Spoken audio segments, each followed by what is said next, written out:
Thưa các bạn, tôi giới thiệu các bạn bước đầu tiên trong quy trình sửa chữa máy điện, đó là khâu tháo máy và tháo dỡ bộ dây máy điện xây.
Ưu tiên của các cái đại lý sơn người ta bán ấy, đổ vào trong toàn bộ cái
Nếu mà nó chật thì dội Putin vào,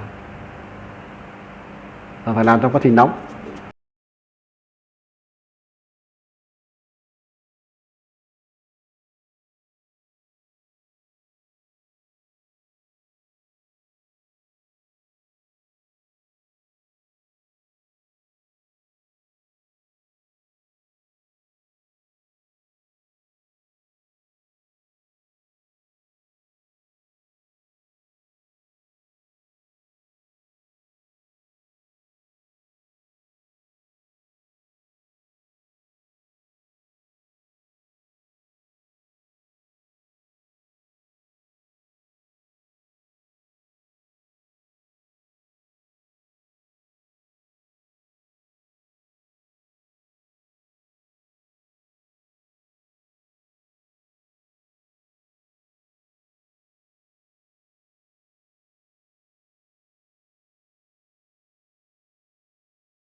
Putin làm tan sơn đồng thời nhiệt độ cao.